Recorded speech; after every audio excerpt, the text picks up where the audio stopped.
Officer, ma'am, put your hands where we can see them. Dr. Marcus Reed blinks, his pulse pounding. He's standing in front of his own house, still in his scrubs, the exhaustion from a brutal 16-hour shift weighing him down.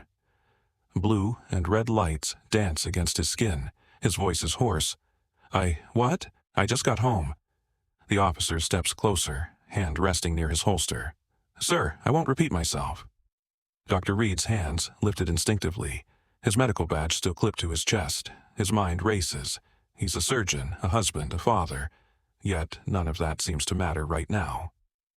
Karen stands a few feet away, arms crossed, her expression carefully calculated.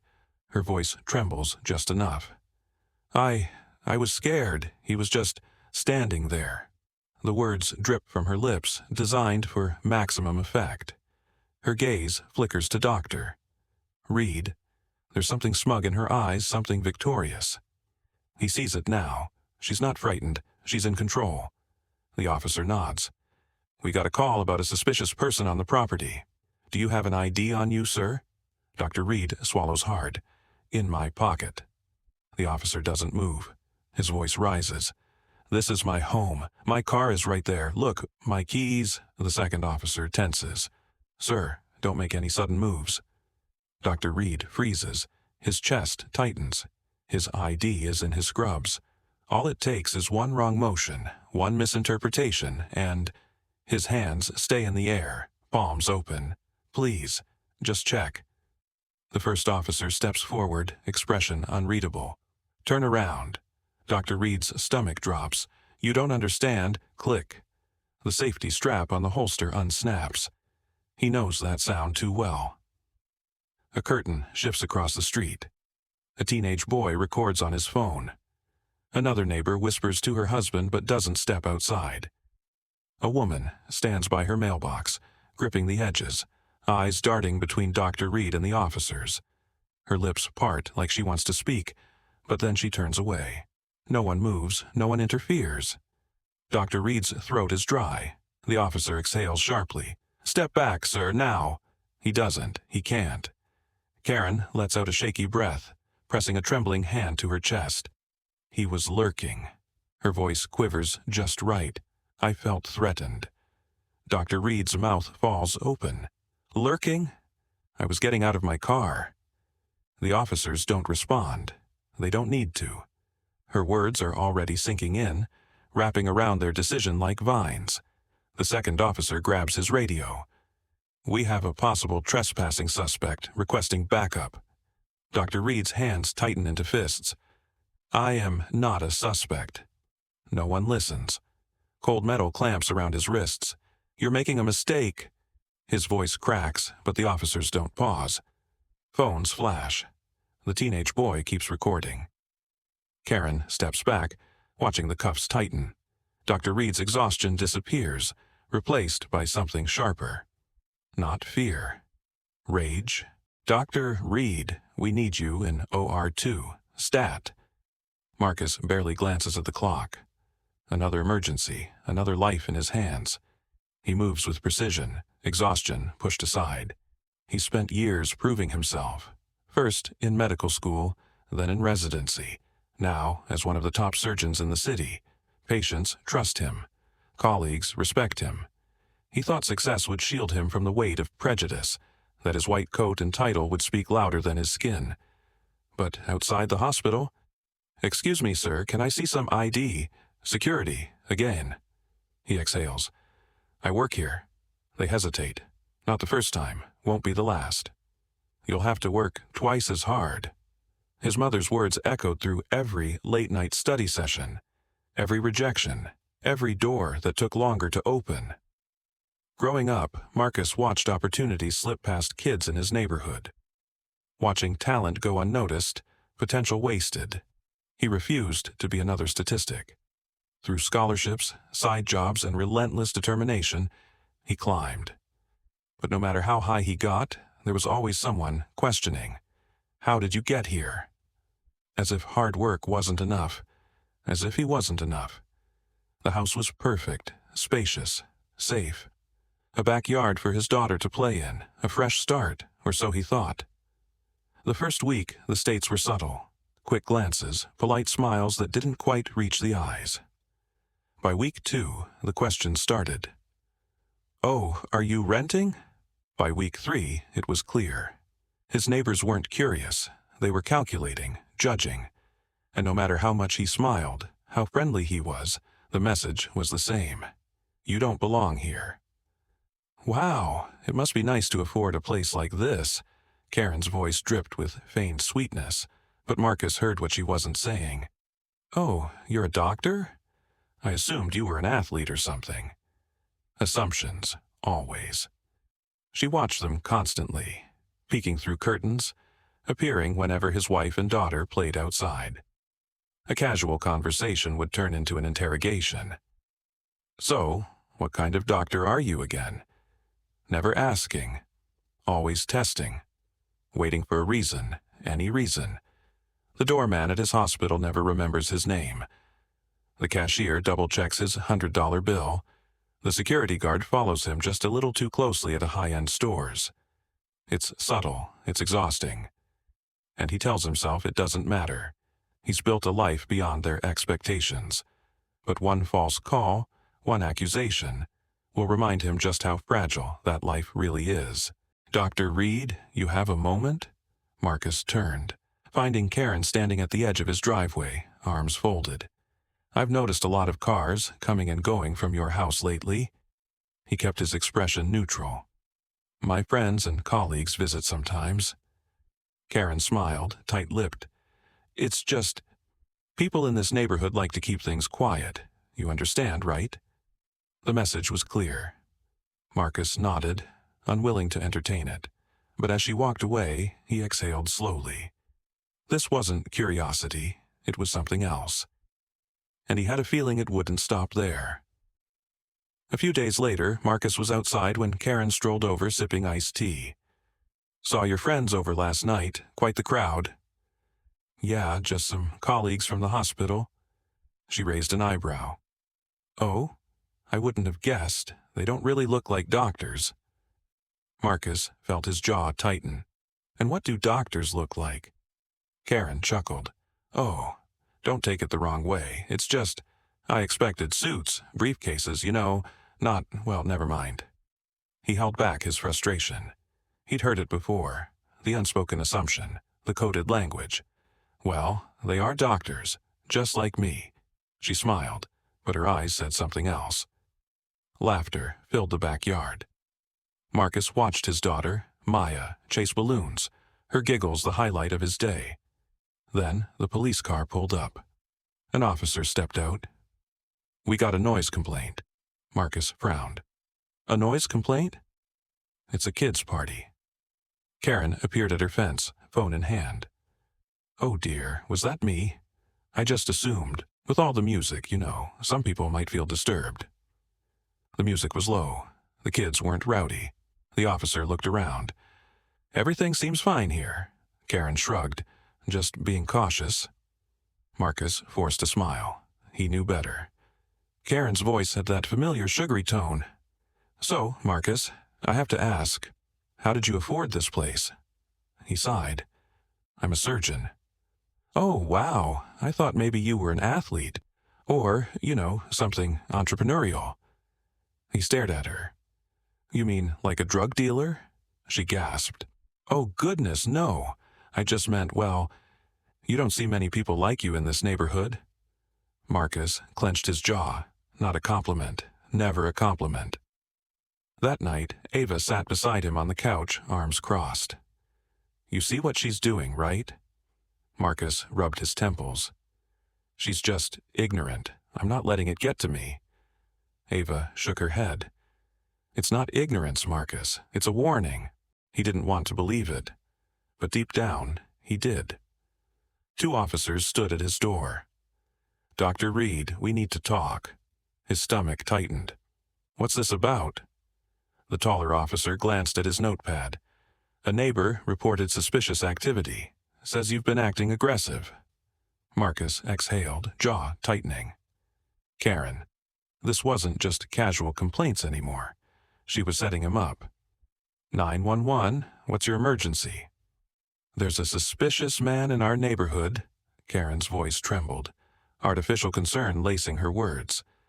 He's loitering near a car. I think he might be breaking in. The dispatcher's voice remained calm. Can you describe him? Tall, black, wearing dark clothes. He keeps looking around like he's checking if someone's watching. I don't feel safe. Karen peered through her blinds as Marcus stepped out of his car, rubbing his tired eyes after a grueling hospital shift. Stay inside, ma'am. Officers are on the way. A satisfied smirk played on Karen's lips. Within moments, the distant wail of sirens shattered the silence. Marcus barely had time to process the flashing red and blue lights before a voice boomed through a speaker. Step away from the vehicle. Hands where we can see them. Confusion clouded his mind. His heart pounded. What the hell is going on? Doors swung open. Officers emerged, weapons drawn. Sir, do not move. This is a misunderstanding. Marcus tried to explain, his voice steady despite the adrenaline coursing through him. I live here. My house is right there.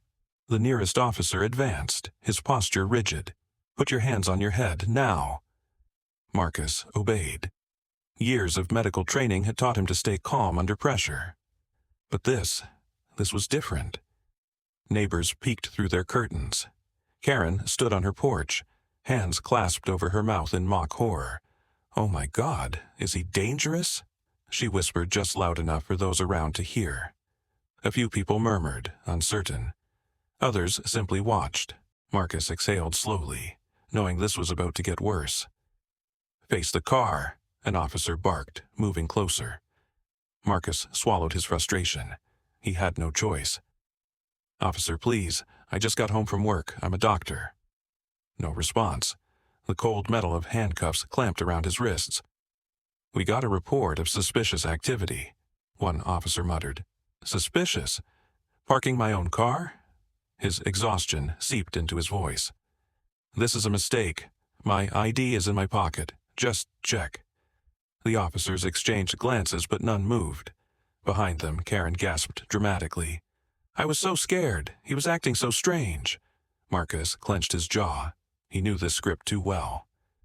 A small face appeared at the window. Daddy? Maya's voice was barely a whisper, but he heard it. Stay inside, baby, he called, desperation creeping in. Her tiny hands pressed against the glass. The officer yanked his arms, forcing him to the ground. Please, she's watching, Marcus pleaded, but it didn't matter. Karen's voice chimed in again. Oh no, his poor child. I hope this doesn't traumatize her. Marcus gritted his teeth. It already has. Some watched, uneasy. Others turned away. Mr. Patel shook his head but said nothing. Mrs. Green whispered to her husband, but neither moved. No one stepped forward. No one asked if he was okay. No one told the officers they had the wrong man. And Karen, she just watched. From the sidewalk, a young teenager lifted his phone. The lens captured everything. Marcus on the ground, Karen's fake tears, the officer's aggression. Keep recording, his friend whispered. Karen's voice wavered. I just wanted to be safe. But her act was crumbling, and the world was about to see it. By morning, the footage had spread. Respected surgeon wrongfully arrested, headlines read. The hospital director called. Dr. Reed, we need to discuss this situation. Marcus gripped the phone. Situation? I was humiliated in my own driveway. A heavy sigh. We just need to assess the optics. You understand? Optics. Not the truth, not justice. Karen's voice played in his head. They don't really look like doctors. And now the world had seen what she meant. Marcus hung up. This wasn't over, not by a long shot. Have you seen this? Screens lit up across the country. The footage was everywhere. News broadcasts, social media, headlines screaming, Doctor wrongfully arrested in own driveway. Anger boiled over in comment sections. He did nothing wrong. This is racism, plain and simple. Reporters swarmed Dr. Reed's neighborhood. His hospital released a vague statement. We take these matters seriously. But the damage had been done. Meanwhile, Karen sat in her living room, scrolling furiously through the backlash. Her carefully crafted image of the concerned citizen was crumbling. "This is ridiculous," she hissed, heart pounding. But the world wasn't listening to her excuses anymore. "Dr. Reed, my name is Malik Henderson." The voice on the other end was steady, authoritative. "I've seen the footage. I want to represent you." Marcus hesitated. I don't know if I can fight this." Malik's response was firm. "You don't have to, I will." Within hours, the civil rights attorney held a press conference. "This is not just about one man. This is about a system that allows false accusations to destroy lives." The crowd erupted in agreement. Karen watched from home, her fingers gripping her phone. Things were spiraling fast. "Karen Jennings? Oh, this isn't her first time." A former neighbor spoke into the reporter's mic, shaking his head. "She called the cops on my son last year, said he looked suspicious while jogging." Another resident stepped forward. "She reported my husband for lurking outside. He was getting the mail." Social media exploded. Karen has a history of false accusations. News outlets dug deeper. Complaints, police reports, a clear pattern. Dr. Reed sat in silence, shaking his head. "She's been doing this for years," Malik muttered, "and this time she's not getting away with it." The police chief's voice was tight. "We are conducting an internal review," but the public wasn't buying it. Why did they arrest an innocent man so quickly? Why didn't they question Karen's story? Protests erupted. The mayor demanded accountability, and for the first time, the officers involved were under investigation. The press conference was brief, but the message was clear. All charges against Dr. Reed have been dropped. The district attorney adjusted his mic. Furthermore, Karen Jennings will face charges for filing a false police report. Gasps rippled through the crowd. For once, the system wasn't protecting her.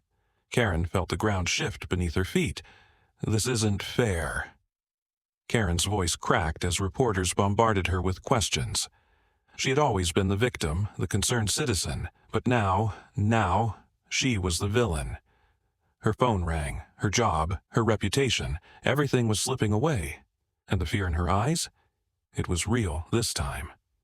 "We're going to court," Malik said. Marcus exhaled slowly. "I never wanted this. Neither did the people she hurt." News anchors announced the trial date. Headlines swirled. Karen Jennings faces justice. And as the nation watched, one truth became clear. This fight was far from over. The judge's voice was steady. "Will the defendant please rise?" Karen stood, hands shaking, eyes darting around the packed courtroom. The jury foreperson cleared her throat. "We, the jury, find the defendant guilty." A collective exhale rippled through the room.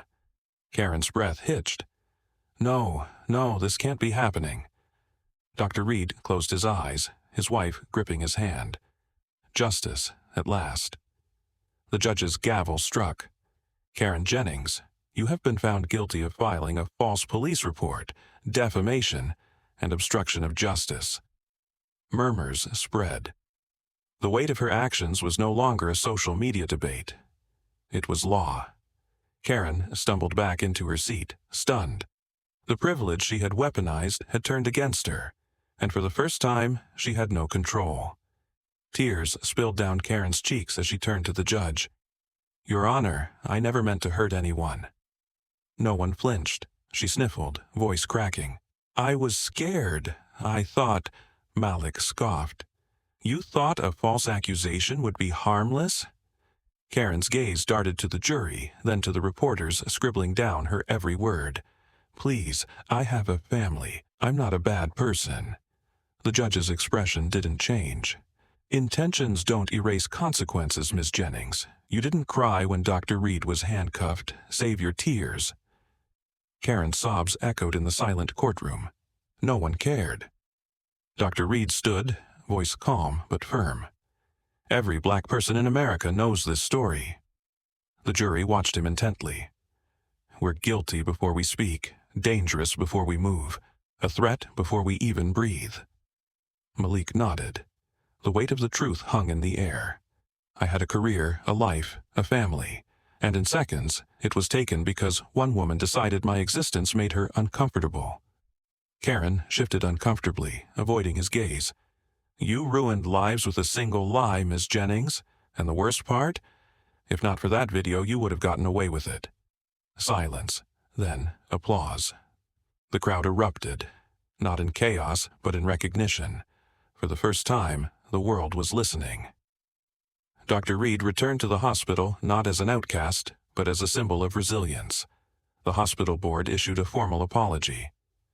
We deeply regret our failure to stand by, Dr. Reed co-workers approached him, some with guilt in their eyes. We should have spoken up. His reinstatement wasn't just a professional victory, it was a shift in power. Support poured in. People rallied behind him. Donations flooded organizations fighting false accusations. For once, a black man wasn't just another headline. He was a survivor. And Karen. She was just another cautionary tale. Karen's job severed ties. Her landlord sent an eviction notice. Friends who once laughed at her complaints about those people stopped answering her calls. Social media branded her a racist. Employers blacklisted her. As she packed her things into boxes, one brutal truth settled in. Her privilege had expired. Dr. Reed sat at the dinner table, his children chattering, his wife smiling again. We made it, she whispered. He exhaled, barely. But they did. The nightmare didn't define them. The injustice didn't break them. They were stronger. And as they laughed, love fulfilling the space, they knew. This was home again. The camera crews left. The hashtags faded. But racism, it never vanished. Dr. Reed turned on the news. Another case, another name, another injustice. He closed his eyes. The fight wasn't over. Because in America, justice wasn't guaranteed. It was demanded. And silence was never an option. Discrimination isn't just a story. It's reality for so many. Have you or someone you know faced injustice? Your voice matters. Share your experiences in the comments. Let's stand together, amplify these truths, and ensure they're never ignored again. This fight doesn't end here. Like, subscribe, and share. Because the more we speak out, the louder we become. Stories like Dr. Reed's need to be heard. Will you stand for justice? Racial injustice thrives in silence. Let's keep this conversation alive. Drop a comment, engage with others, and never stop shining a light on these stories. Together, we can make an impact.